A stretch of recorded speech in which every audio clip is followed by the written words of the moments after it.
Bench Opinions. 3 idiots with amateur analysis. Beautiful stuff. I was clapping the room. Don't forget to keep the mic close to your... It was no problem last time. No, it wasn't, even though you were... Even though I was Ray Charlesing the bad It's boy. highly distracting for me.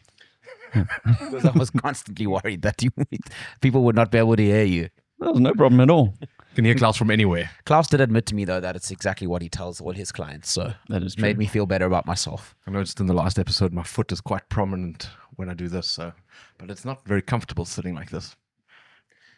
It's not about what we want, though, right? That's what the fans want. Do you flex a lot with your toes? I do tend to move my foot a lot, like in weird positions. Because he's nervous, bro. And now with my flippant calf injury, I need to massage my calf generally. These two boys are athletes now. Well, I was an athlete, and actually, I wouldn't even describe it that way. So I definitely don't feel like one today. tell our 3 listeners what happened on the weekend. So Maxi and I did a thing called Hyrox. For everyone who doesn't know what it is, it's essentially an hour, and depending how quick you are, an hour and 20 minutes of shit. And It's very well put. 8 laps, 1 kilometer laps. In between those laps, you do different exercises ranging from pushing a sled, pulling a sled, lunges, burpees, and that sorts. Rowing, Ski erking, kettlebell carrying, yeah, wall balls. Yeah, and Maxi and I did it together, it was terrible. and it was not fun. Can I ask you one question? Yes. Let's go through it together. Mm-hmm. 1, 2, 3, 4. Oh yeah. Oh, God. you fucking dickhead. And then You're a then condescending piece of shit. 5. Oh my God. Say it with me. Fuck off. 6, 7, 8. What they don't tell you is that counting becomes very difficult when you are deep into this thing. Yeah, Max and I got a 3-minute penalty because I was so keen to get to the lunges. Well, we did exercise in the wrong order. We did exercise in the wrong order, yeah. So you get penalized for that, apparently. Apparently, if you don't do things chronologically, you're a what bad Klaus person. is alluding to is that there's massive archways above each exercise with a number on it. They are massive. Trust me, They're when you're, like 8 meters high. this is essentially asking someone to explain the Pythagoras theorem when they're in the middle of a hurricane. Yeah, that's what it felt like. That's essentially what it is. I mean, Pythagorean theorem. Do you know how and counting to 8? overwhelming- 2 very different things. It was so overwhelming. Like when we started running, Just but for the record, the thing is, he's done it twice before. I was about to say, yours is the first one. yeah, and you were just following him. I was, but So I it's hand up accountability. Hand of accountability. when you start running, I was like, yeah, listen, it's going to be far, but it'll be manageable. Then you do that first exercise and your heart rate goes up and you warm up, but you're not warm, So you then, and afterwards you immediately start running again. I was like, there's no way I'm going to make this. There's no way. I thought after the second exercise, running, I was already coming up with ways in my head how I'm going to tell Dom that I can't do this. Is there is there at any point where you had a second wind? Yeah, I think when your body gets warm after the third exercise, what's that, the sled pull, then you sort of settle into a rhythm. But it's not like then I was like, oh, this is easy. Yeah. It was just then you sort of resign yourself to the fact that this is happening. You know how they always say you learn a lot of things about yourself when you do stuff like this that challenges you. I think there's a couple of lessons that I've learned. All of them have to do with me not being man enough. I would not survive in war very long because I was ready to fucking throw in the towel as well after 2 laps. Second thing, I would have not survived in an all-boys school because the amount of fucking testosterone in that warm-up area alone, I got asked to move 3 times. And I don't know why people see me as like the victim. Because I didn't They didn't get go asked- up to the big fucking guy next to me and say move. They came to me and were like, referring to me. could you you got asked to move as well. I'm there going about my business, limbering up, to make sure I don't injure myself. And then some guy's like, sorry, could you move please? And I'm like, okay. And I move. And he just leans himself against the wall and starts Doing like swinging his kickbacks. legs back and forth. I'm like, why the fuck did you have to do it here? Yeah, and I'm glad my parents didn't send me to an all-boys school because I think I would have been bullied. It's a lot of shirtless dudes with six-packs and massive guns. So it's a testosterone-filled thing. A lot of guys running past you screaming, on your left, on your left. Or just elbowing you in the back. Yeah. Did you lift your hands and try and figure out which left is? I saw one dude, I literally leave the track and go to the toilet. So that was going to be my exit strategy. I was just going to fucking leave, and then Dom would have had to turn around and be like, where's this dude? Diarrhea is an okay excuse. Yeah. One of our mates jumped in for me actually for a 10K race last year, and he drank so much water he started violently throwing up everywhere. So that would have always been in your back pocket as an exit strategy. I think what the listeners also need to know is I'm severely ill. I have a cough, which I can't bring up now because I don't have to cough now. But For all the people under the age of 25, he doesn't mean cool, or he means actually sick. yeah, The youngsters these days ill. If you're ill, bro, you're the illest. you're the And, illest, bro. and I've got a calf strain as well. So I completed it. I'm superhuman ability. Right. So that joke didn't land. It's not a joke. It's a fact. cry for help. What is it? I'm proud of us. I think it's important to tell yourself sometimes in life that you're proud of yourself. 100%. And I'm fucking glad it's over. It is a challenge. It isn't easy, that's for sure. And so well done for doing it. Yeah, I'm not sure I'm going to do it again. that's okay. I'm not convinced. I honestly, I did it alone in April, and I can't really understand how I did that, but I did it. Yeah. Anyways, Moving on to some professional athletes. Yes. There we go. not us. More professional athletes. More. Let's kick off with a bit of Premier League action from the weekend. Dom, do you want to start us off with the game which we ended up watching at Hooters? Yeah, nice place to watch sports. In Hamburg? In Hamburg, we were on the Reeperbahn, and it was one of the few places where Anyway, we decided to go to Hooters because we knew they were going to show the game there. Very boring game of football, very poor quality game of football. I think at least United have the fact that they don't actually have a current permanent manager to hide behind. But Chelsea, we managed to take the wind out of Chelsea's sails at least. Some bad performances, particularly from players like Garnacho. Xerxes really struggling. I think you said you're also worried about what he's looking like in a United shirt.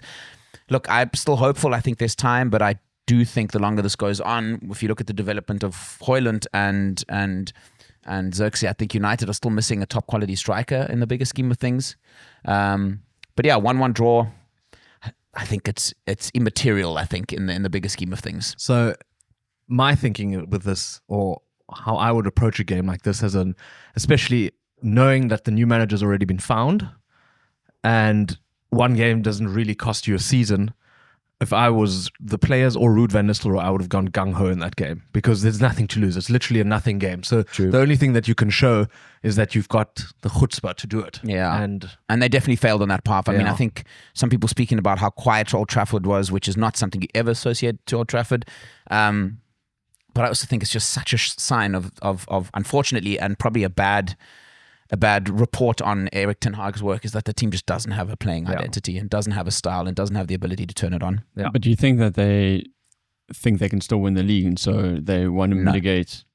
You don't think the league is not? You don't think they can win the league? No, I think the point of maybe looking to pick up points is a valid one. I think, maybe Ruud will be like, okay, let's try and stay unbeaten. Let's try and steady the ship in that sense. I think he would still look to beat Chelsea at home if you're United. But it's a big game. You draw, you take 1 point from Chelsea. We play someone now during the week. We play someone in the Europa League. We desperately need points there. So I wonder if he's not going to try and... So he's still going to be manager for that? Yes, as well as the game. Amorim only starts after the international break. Okay. Right. Well, it was a boring game, but it was nice watching it together at that famous establishment, Hooters. Yeah, exactly. Claus, your team played just before that. Yeah, for the record, sorry. Aston Villa, right? For the record, Sorry. I wish the waitresses wore more clothing. I think it's disgusting. Okay. A weird stance on feminism. I don't think of people thinking that I go to Hooters because I objectify women. No, I think you explained that it was the last resort. Okay, good. Just checking. No one here thought you were a pervert for saying we need to go to Hooters. Okay, just checking. That being said, it was quite interesting watching a table adjacent to us ask the waitress if they could take photos with the waitress. That made me feel a bit uncomfortable watching that. Okay, one thing about Hooters, since we're now discussing it, I don't understand why they... So I understand that the girls don't want to wear those short shorts, probably also in winter, who knows, maybe also in summer. But to then make them wear brown leggings is wild. Yeah. Those things looked horrible. Brown leggings, like those light brown leggings. Caked on makeup on their legs. What I'd like to know is, why do chicken wings cost like 17 euros for True, six chicken wings? 6 wings cost 17 euros. Ludicrous. That's daylight robbery. But I guess, we know what goes down on the Reeperbahn, bro. They're spending much more money on other things. So Yeah. And I think if you're like an English tourist and you go there and you're like earning in pounds, then you've just left And it's cheap. 200 euros in the Herbertstraße, then this is probably a light snack to you. What's 16 euros amongst friends? Yeah. All right. Klaus, you're probably not going to say that much on it. Tottenham beat Villa 4-1, which is a massive result for them because Villa are also in amongst it. So it was a really good result for Ange. I must say I'm also more and more impressed by Ange. I think it's easy to maybe sometimes, because he's just so genuine and he's so Australian in his speak. He calls out the journalist mate and stuff like that. You're like, what are you on about? But he's really answered after that, after losing to Brighton. And that second half performance, it was unbelievable of them to now the last two results really turn it on. So hats off to him. And I really like him as a coach. I think he's a breath of fresh air. Did you see what he said? So he promised. So he said to a journalist once, he always wins a trophy in his second season. Yeah. And so this is his second season. So people are like, right, he's basically saying he's winning a trophy now. But then when Ten Hag got fired, he's like, he won 2 trophies in 2 years and that wasn't even enough. So maybe a trophy is not what I need. So he's already, I think, making excuses here. We'll see. Good result for him. Also, very good result for my boys. Liverpool beat Brighton 2-1. This guy was sitting or lying next to me in our hotel room. And he was not happy for long periods of that game. No. And then bang, bang. Yeah. We started pretty terribly, and the first half we had no ideas. Brighton are so good. They are so good. Watching them play is unreal. They carved us apart in the first half. Then Slot made some substitutions and the game swung, and I think we scored within 2 minutes. We scored 2 goals. But that's we spoke about it, I think, last week. Again, it's incredible how he's found a way to win games. Yeah. And that's really impressive. Yeah. Now, I think what's on every Liverpool fan's mind is to get contracts sewn up because Trent, Van Dijk and Salah's contracts are all running out, and those are 3 vital pillars for Liverpool. I think people are especially worried. Well, I guess they're worried about all 3, but I think especially the Trent situation because he seems most likely to move on because I think he wants to win a lot of trophies, and he said publicly that he wants to be the first right back to win the Ballon d'Or. Wow. Fighting words. Real Madrid will be flirting. Actually, I was watching some news this morning, and I wanted to ask you, what is your stance on Salah? What do you think is the play by Liverpool? I think keep him. Okay. Because I think he wants to stay, but he'll obviously want more money.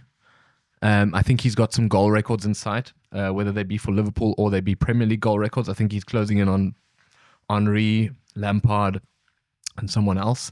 So I think he wants to establish himself as a Premier League great. I don't think he'd move anywhere else in Europe anymore. So the only thing that's on the table for him would be a move to like Saudi Arabia, which I think he's too good for still. So yeah, it's a tough one, I think, because he's 32 or turning 33, and he's in great form. He's one of the most consistent players in the Premier League, I would say, top players. You can offer him a 2-year contract, no problem. I think so. Yeah, and that's the way is the gamble, right? You don't know how players decline, and when they do decline, how quickly it goes. But if he keeps performing like this, and even if it's just to say, hey, thank you for your service, here's a 2-year contract, I think it's a no-brainer. And I think even if his performances decline slightly, he's such a workhorse and he's got such a great work ethic that you'd still be having a good role model in the dressing room, which makes a big difference. So I'm always with these guys. I'm like, okay, I think they also know what they're doing because he put out a post yesterday after the game saying something along the lines of, it's great to be back on top. Regardless of what happens, I'll never forget what it feels like to score at Anfield. So obviously just the way he phrases that already has a lot of people worried, but you also know that if he or his management say to post something like that, that leads to fans putting more pressure on the club to then give this guy a deal. So it all seems like it's a bit of a game. I mean, also he's at the same time putting himself on the market because he's sure. He's opening the door, and then who knows what the Saudis it's all around the corner with. Yeah. I'd offer them all 3 deals immediately because I think they're still the core and spine of our team along with Alisson.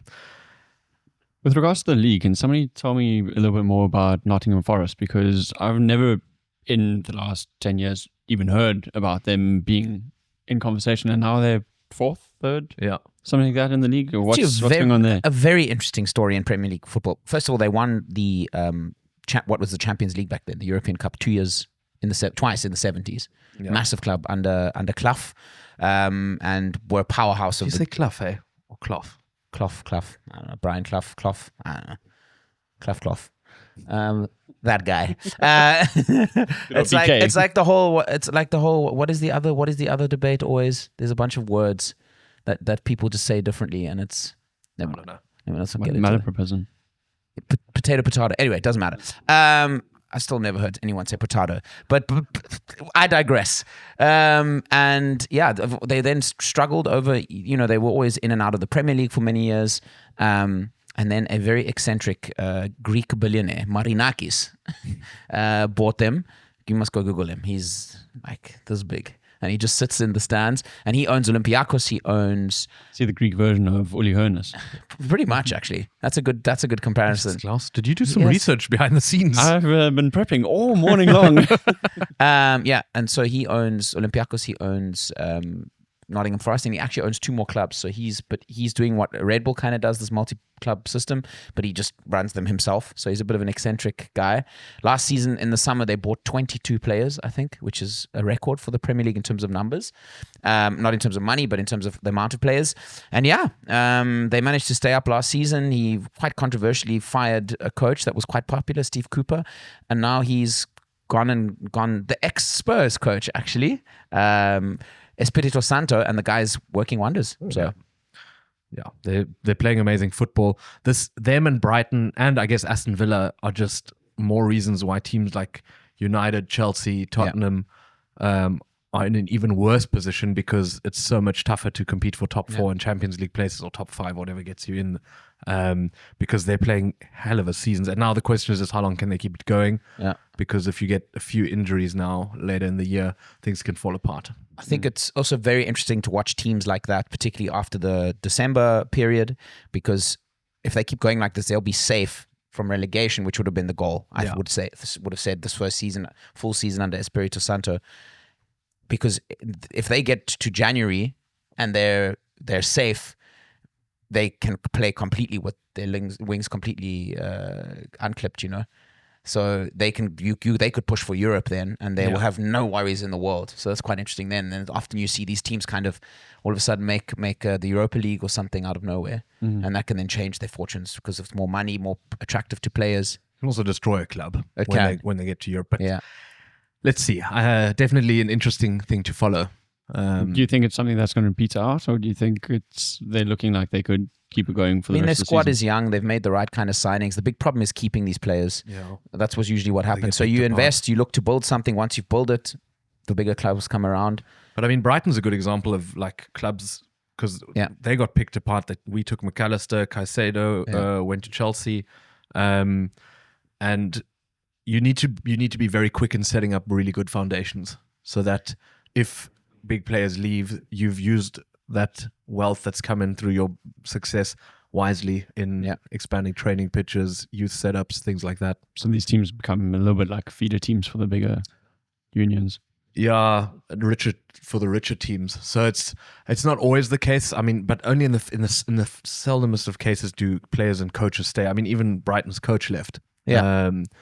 And they're still doing well. So it's not necessarily a do or die thing, but you do need to use that success very quickly, because you always have seasons where an unknown team, or not an unknown team, but an unexpected team will do really well.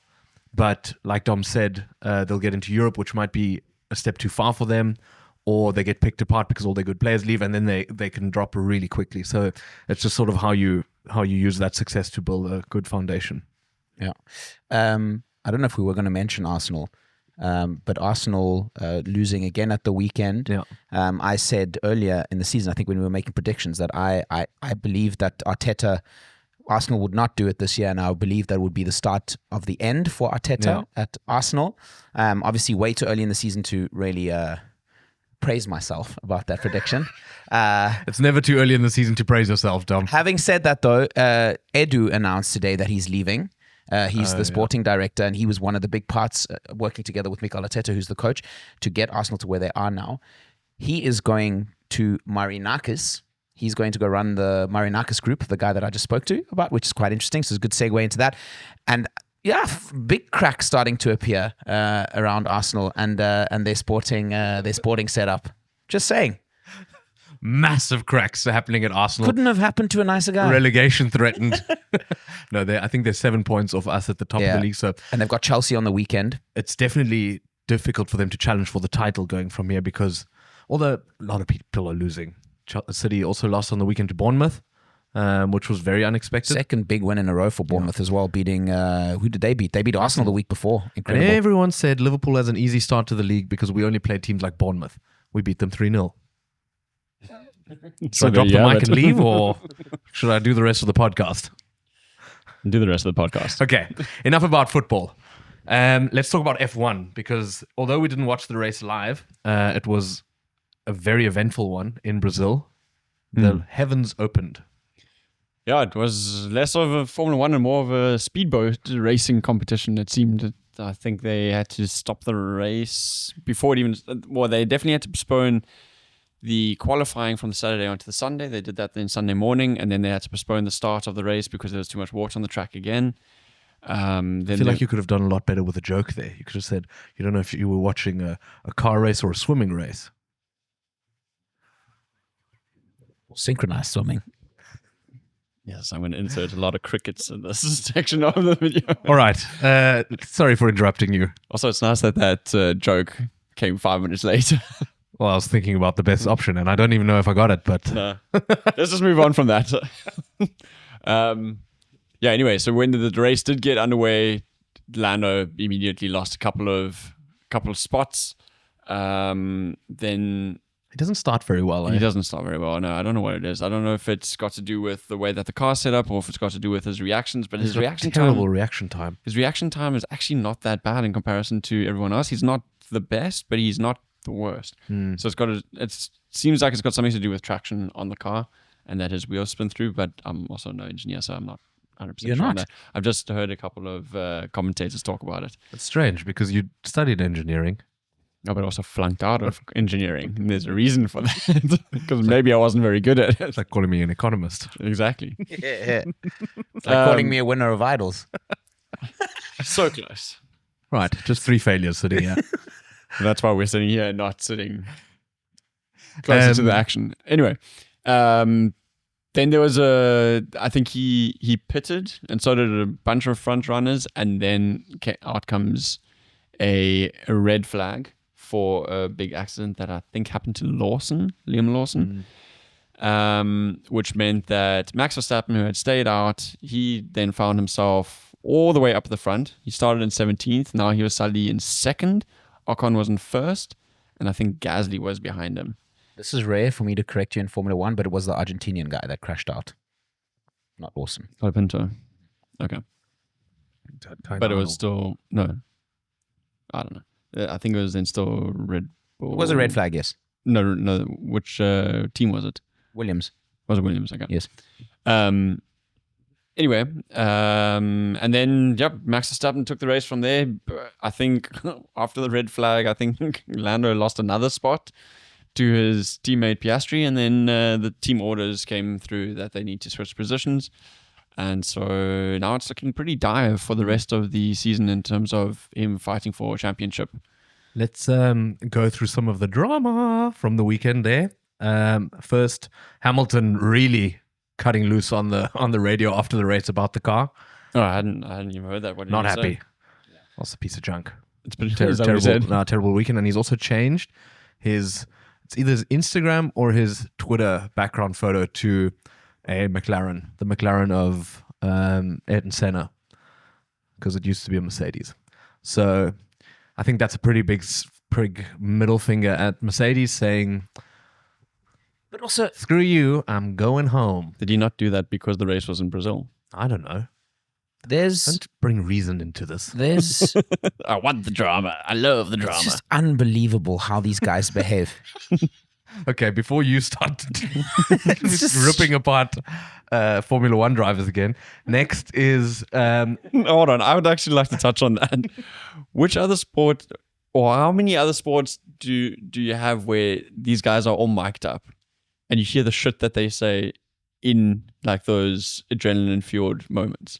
Because I think if we heard footballers, I think if we heard footballers, I think if we heard rugby players, I think if we heard most athletes and hear the shit that they say, it would actually be pretty appalling. Did a racing driver do something bad to you once? No, they're just little fucking Shortman man syndrome bitches. Okay, the but thing then is, let's talk about football, and they throw themselves and cry on the ground all the time. The thing is, I'm not here defending them, and they can get an advantage through throwing themselves on the floor. So you can say what you want But the about drivers it. can as well. What they can get an advantage by sulking.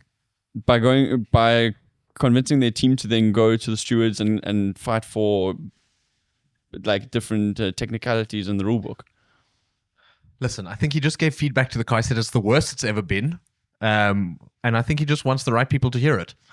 Okay, but then leave it off Instagram. I think the Instagram thing. Listen, now that Claus has said it, that makes a lot of sense. God damn it. You guys are planting the seeds here, and I'm taking the plant and running with it. The whole Michael Ballack story all over again.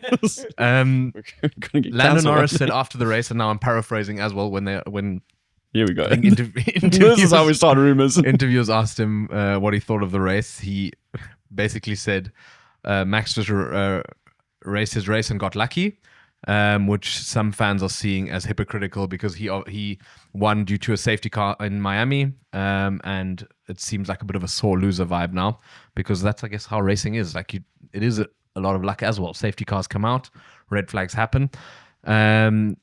And then the last thing is Max Verstappen saying in the press conference he was surprised that there's no English press if they'd all gone home or if they didn't know where the press conference was, alluding to the fact that the English press only care when an English racer is in it.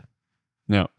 I mean, the Lando Norris comment, I can see why people are getting upset about it, but if they actually watch the full interview, he has alluded in the past as well to the fact that he has gotten lucky in the past, but that's just how racing goes. Full interviews are overrated. Clips and snippets, and that's where it's at. And taking context away is definitely where it's at these days. Also, not surprised by Verstappen because I don't think that guy's the gracious bone in his body, whether he wins or loses. I don't mind his comment. I actually quite like it because I do think it's think quite funny. I do think the British press is almost like German commentators.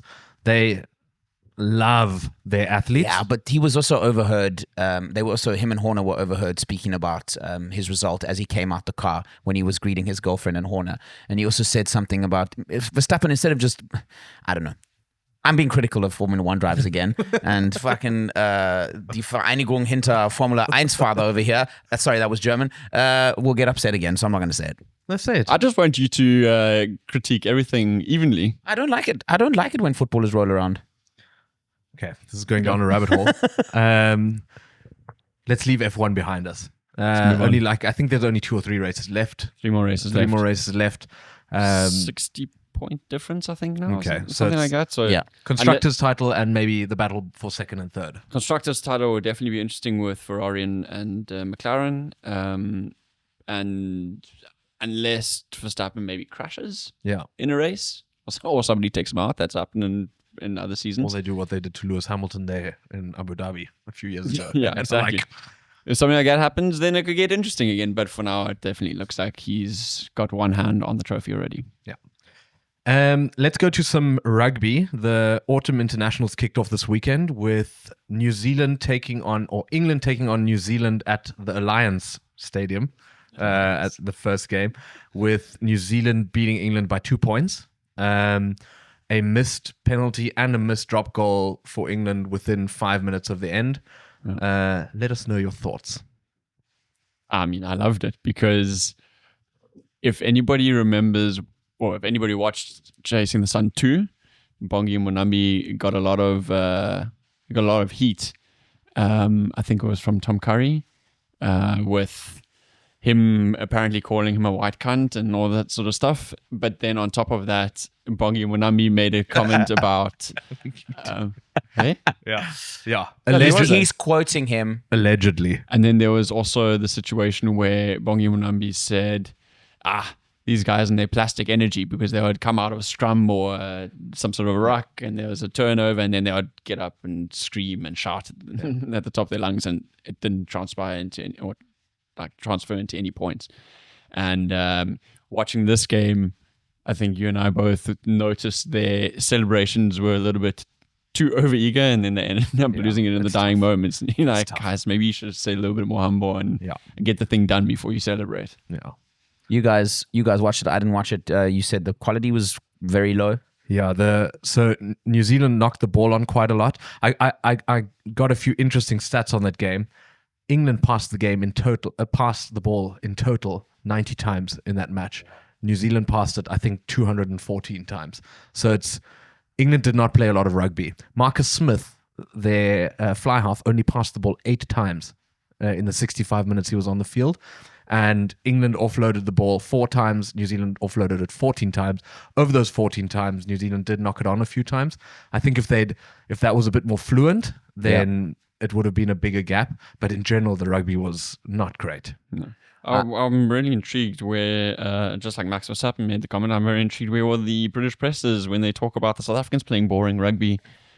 When the English play like that, because it was crap. Did see a lot of criticism of Borthwick for not playing Marcus Smith the full 80 minutes. Yeah. A lot of people feel that was a big turning point in the game. They took off the halfback pairing together. Yeah, that's that strange. were in the flow of it. And it was an 8-point game at that point. And Marcus was having a really good game. Yeah. I mean, he had a few drop goal attempts before that already that both, they look like sometimes what happens off the tee there at the first when you haven't warmed up. Yeah. But interesting, yeah. In golf. I think it's one thing sticking to plans, but I think you would always, because obviously there was probably a plan to bring on the new halfback pairing in the 65th minute or whenever he went off. And but also I think in the bigger scheme of things now, if clocking wins against big teams like this, you would think building momentum that would probably be more valuable than just sticking to plans. Yeah, you wonder where England go from here, because I think before this series started, they were quite bullish about this series, and they, from what I heard, were actually sort of seeing this New Zealand game not as a gimme, but they were quite convinced that they could win this, and they were sort of focusing everything on giving a good run against South Africa to really pit yourself against where the top team in the world is.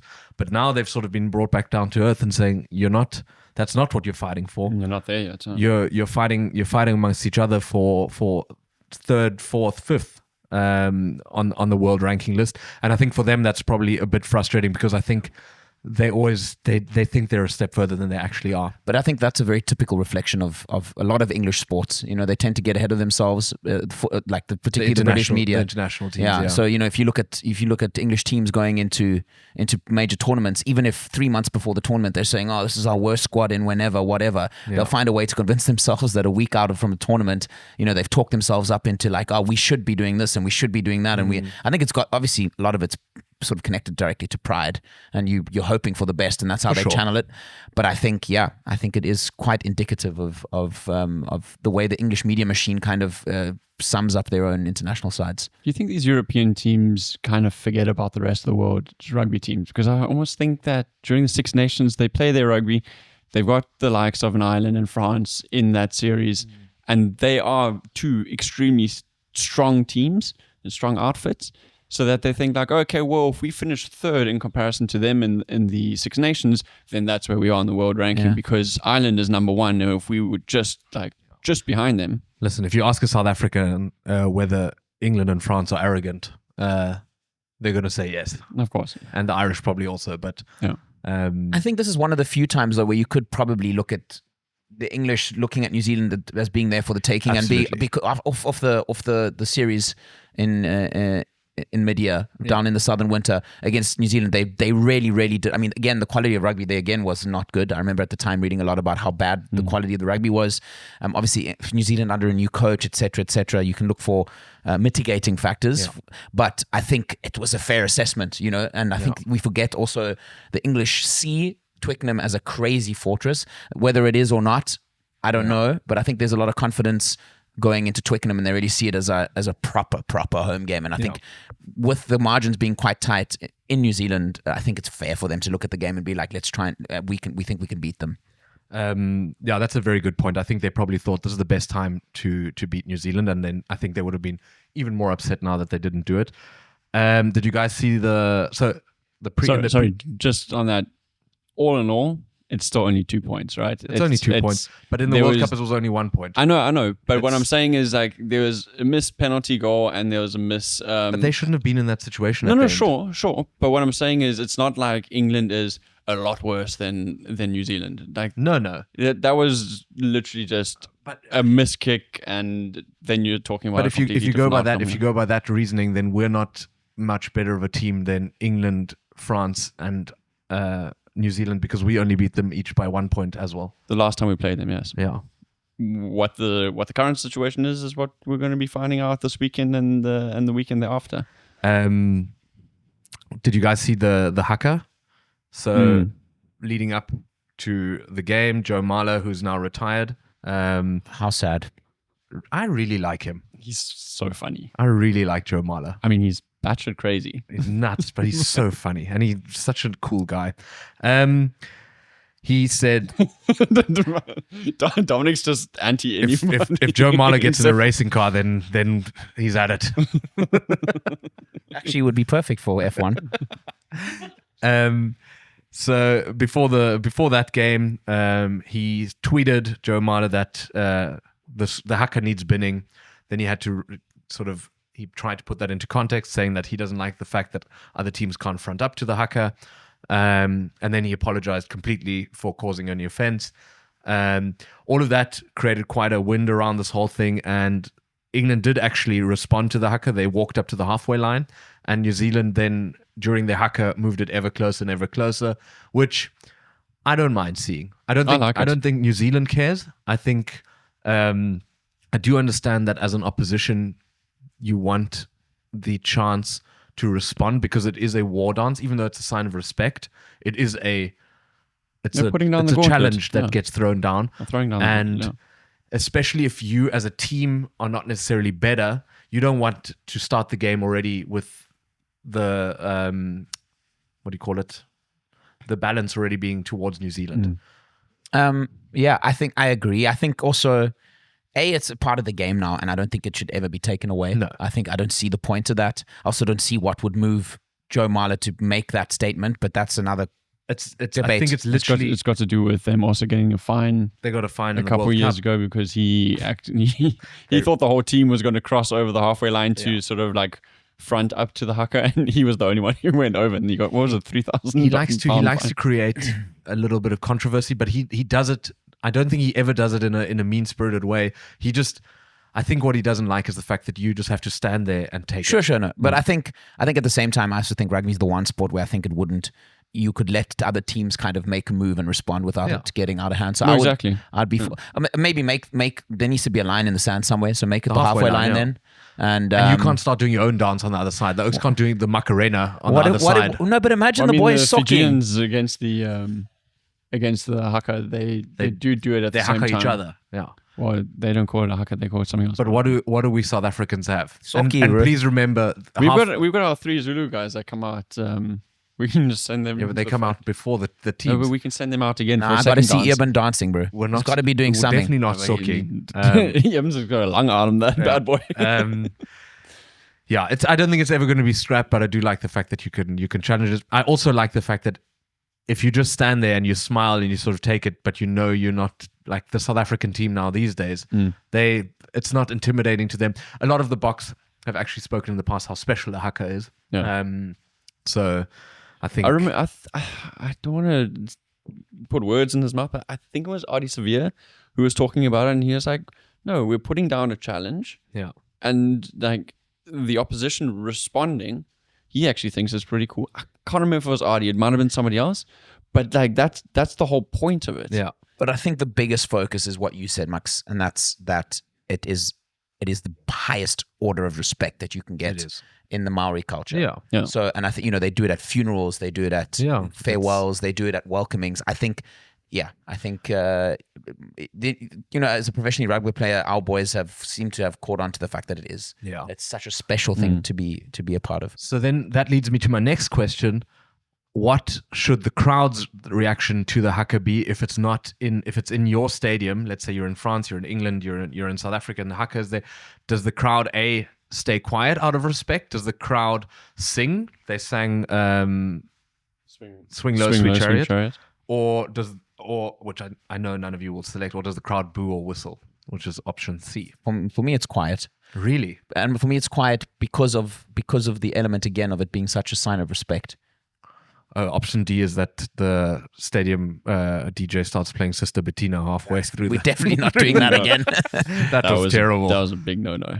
I don't mind the crowd singing, because I think it's just as much a challenge to the crowd and where you are, especially because they put microphones around the haka to amplify it a bit more. So it's I like home advantage in sports. I think it's a big difference. I think if your crowd is behind you, I think if you're the English and you're watching the haka and 80,000 people are singing Swing Low, Sweet Chariot, that gives you sort of the feeling of you guys can put down the challenge, but we're going to meet it. I agree with you. I don't know if every song is necessarily a good response. Like Sister Bettina. Like Sister Bettina. It needs to be sung by the crowd. If the crowd is singing something like Shosholoza, for example, in South Africa, I think that's a good challenge, and I think listen, there's not many other maybe songs. as a Maori that you could see that as a sign of okay, they're accepting the challenge, they're putting it back on us. There's not many songs that the rugby public can sing other than Shosholoza. Galagata. Mandoza. If you can recite the whole I cannot. Galalata song to me, cannot. then I will adhere to that. I cannot. Sing the anthem again. In the second game of the opening weekend, Scotland took on Fiji. Claus and I also watched that together. I know you didn't watch, Dom. And that was a very one-sided affair. Fiji in the beginning looked like they had a bit of jet lag, but I think one also has to say the ref was extremely critical. Some might say that he made a few big errors. Some might be sitting next to me on the right. He was not impressed with the refereeing decisions. And he sent a lot of Fijians off. He was playing Uno with the Fijians. Yeah. A lot of cards being handed out. A lot of cards. Yeah, I thought that Craig Evans, who's a Welshman, I thought that he was a bit biased. I don't think it wouldn't have changed the outcome. I think it still would have been a landslide victory to Scotland. But I did think that it did put a bit of a dampener on the game. I found that he was very quick to critique and then penalize the Fijians, especially when it came to ruck time, where for very similar offences by the Scots, such as sealing off or diving onto rucks and stuff like that, weren't really penalised by him when it was the other way around. I feel really bad for the Fijians not because of the referee or anything, but I think because of this result. Because every time, I also read a couple of things coming into this game, that Fiji, they're the highest ranked they've ever been. They're ranked higher than Australia, for example. That this was a turning of the page for the Fijians. There was big drama at the World Cup because half of their salary wasn't paid and all this kind of stuff during the last World Cup, etc., etc. But all of that has been, the whole old board of Fijian rugby has been voted out. There's a new board in. They've steadied the books and everything, and everyone's saying, this finally could be a sort of sustained period for Fijian rugby where they finally get a foot in the door. Because I think that's the difficulty for these fringe teams in international rugby, is that they will have a game here or there against Scotland as a warm-up to the bigger games for the autumn test series. But, look at Georgia. At a stage, we're talking about Georgia joining the Six Nations, and now they've kind of slowly but faded away into the abyss of international rugby. So it will be a bit of a slap in the face for them. I think everyone loves Fijian rugby. I love Fijian rugby. We've had good experiences in Paris with the Fijian fans as well. But I hope to see them grow from strength to strength, because it's unbelievable what quality of rugby player they produce for the size that they are. And exactly that needs to be noted, especially for this game, is that a lot of Fijians play in the French league. And this is something that really grinds my tits. And I don't know if you guys agree with me or not. I don't know if grinds my tits is a saying. I'm going with it. Anyway, the situation is that these two games are not yet in the international window. Yeah. And so the French league has held their players they don't release back. them. Or they haven't released them, thanks. And so a lot of Fijian players were not able to play. Yeah. So you had, what did they, the commentator said some ridiculous stat about how many players were A, debuting, and B, were extremely young, where they would normally have their first choice players playing. Of course, you can say like, oh yeah, but Finn Russell also couldn't play. That was wild because he didn't even have a match on the weekend, and they still didn't release him. They didn't release him. You know why they didn't release him? Because if he gets injured, it becomes their cost. Because it's not within the international. It was window. an interesting discussion that they were actually having on the broadcasters. Does one side with the French league who say we pay these players the most money out of every league in the world, so we want to see a return on our investment. So if it's outside the international period, we don't send players. But the same goes for when France go to New Zealand now next year. They're sending their B team because their A team won't get released. Is that the right way for the French league to do it, or is the French league sort of harming itself because it puts itself, or is it disrespectful because it puts itself above everything else in rugby? Look, if they can still go down to New Zealand with a B-side team and beat them, then well done to them. But I think it is a bit disrespectful, and I think why are they even signing up for these games? Then rather send, let Fiji tour New Zealand and get that kind of exposure. Let Japan tour New Zealand and get that kind of exposure. Oh, do you want to say something? I think unfortunately at the end of the day, as you said it, they pay them the most money. They carry the high risks. You could argue that club rugby is or at least professional club rugby is what keeps rugby alive, largely, and grows the game. I think your Toulouses and Toulons and La Rochelle's and whatever, the community work they do. I mean, if you've been to Toulouse, which we have, the amount of Toulouse shirts, scarves, things you see and people who follow the game of rugby in France, I think you could argue that they're doing the groundwork in communities to grow the game. And for me, it's then they've got to have a dialogue with the rugby, world rugby.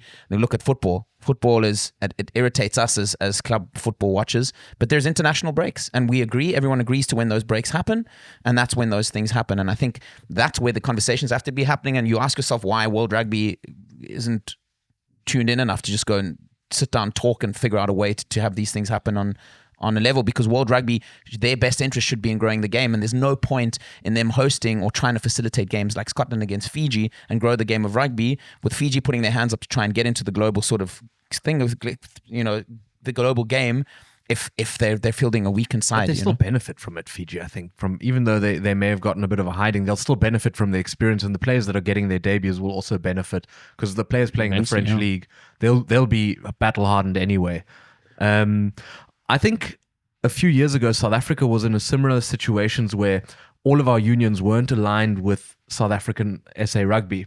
And it was, I don't know if it was under Rassie, if it was already beforehand, but I do remember that there was a distinct decision to align everyone and to make everything feed into SA Rugby, which the unions have to get on board with, because if you want to be a competitive union, but you have to put a different goal above your own goals, that's tough to take, because you want to be successful for your fans and for your own financial well-being, but there's sort of this something you can't control put above it, which I think you have to be a bit selfless to then say, fine, we're fine with that. So that's for the French clubs not to release their players to go play in New Zealand, I think is damaging to overall rugby in France, because I think if you go down there and you beat them with your best team, that'll do wonders for your confidence and for rugby in France, more than club rugby would do. I think that you're sort of getting into a position of finance above everything else, and that's not what gets people into sport. It's winning and your team doing well. I think something that's really important to remember is that fan bases are often based around superstars, and as soon as you start withholding your superstars from playing international rugby or any sport, you start losing fans, because especially children are not going to go and watch some B-side team because they don't know who they are. They've got their Siya Kolisi's, their Finn Russells, their X, Y, and Zs that they want to go follow. They bought their shirts. They want to go wear it in front of them. You see in South Africa that, especially with the captaincy of Siya Kolisi, they're like, well, you're in France, you're kind of detached from us, you're not really part of the community here anymore, so we're not going to be picking you as captain. Very quickly he decided, there's many factors for that decision, but he very quickly came back. And you also see in South Africa that the crowd attendance has taken up. It's on an upward trajectory. Now, is that just because the superstars are playing, or is that because we as a whole union are doing much better? I think there's many factors that play a role there.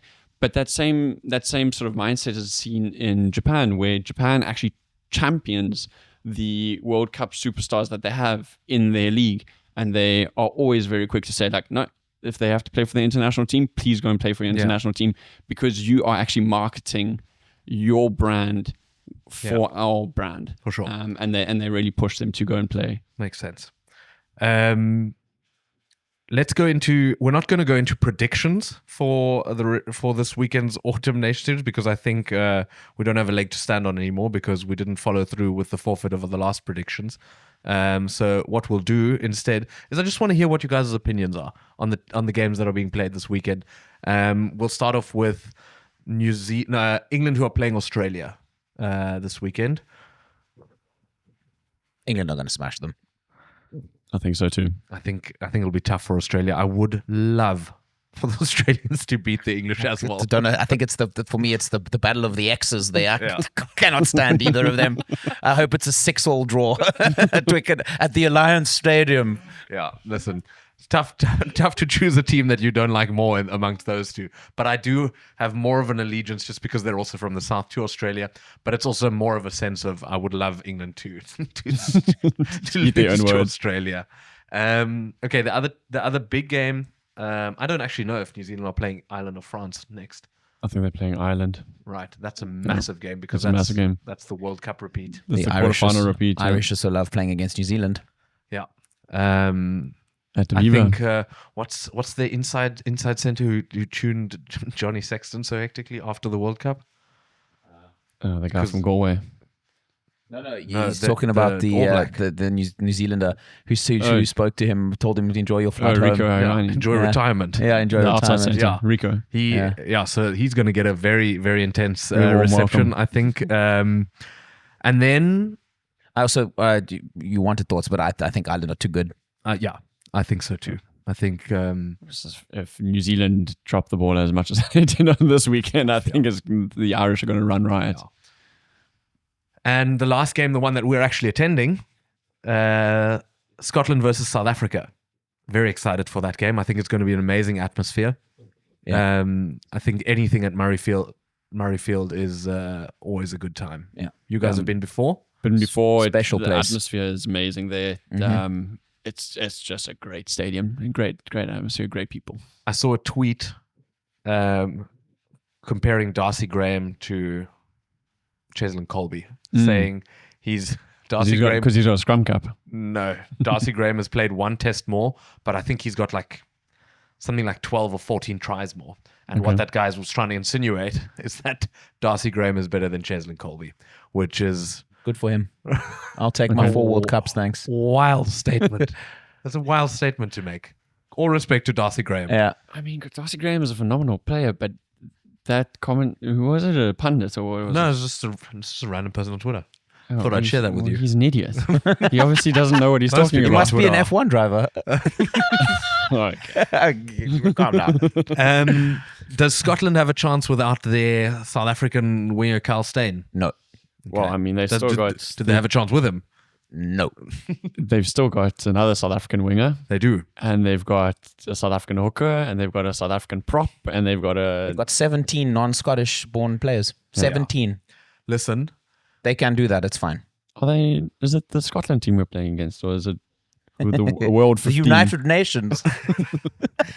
No, we can't hate on the Scots, man. They're too cool. No, they're too cool. And but I think it's the Bokke are too strong. I really hope that it's a dominant performance by South Africa, but I wouldn't mind it being a good game either, because I think the Scots are good banter. So we obviously think that we should win it. Yes. Do you think Rassie is going to field a team that's maybe not a B team or anything, but maybe a little bit more experimental, or a little bit trying to give other people more experience? Like, for example, playing a Hanekom instead of an Arohilo or a Kwaha? Off the back of him choosing the squad and deciding to go with continuity in the bigger scheme of things, considering it's the first game on tour, I think you'll see something that's pretty standard. I don't see him doing too much. I think they want to get a win early on in the tour. Which game in the tour is the biggest game? England. England has to be. England at Twickenham has to be the biggest game. Yeah. Because I think that's the one that the most is at risk in sort of the terms of the fans' reaction, because if you stumble against Scotland, people are going to be like, "Oh wow!" If you stumble against Wales, that's not a good look but if you lose to England, that reaction is going to be brutal.